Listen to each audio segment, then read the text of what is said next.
Hey guys, in this video I'm going to show you how to manage your debit card limits at US Bank. The first thing I want you to do is just launch the US Bank app.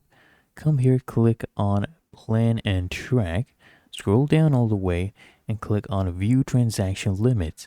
Now here what I want you to do is just scroll down and locate the card limits you would like to manage. For this example, we will be choosing this one, the US Bank Visa card. It ends in 3571. Click on that.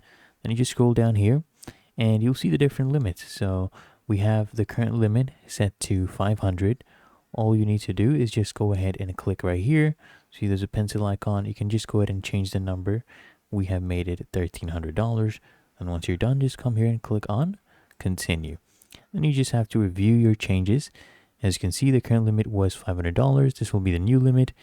And here's your daily purchase limit. Just scroll down, click here on submit, and then you need to actually verify your identity. So they'll actually send you a code to your phone number. Click here on continue, enter the code they have sent you. It's a 6-digit code. Enter that right there, and after that I want you to just come here and click on continue, and you're basically all set. So if you found this helpful, make sure you smash the like button and subscribe to Answer Unlocked, and that is how to manage your debit card limits at US Bank.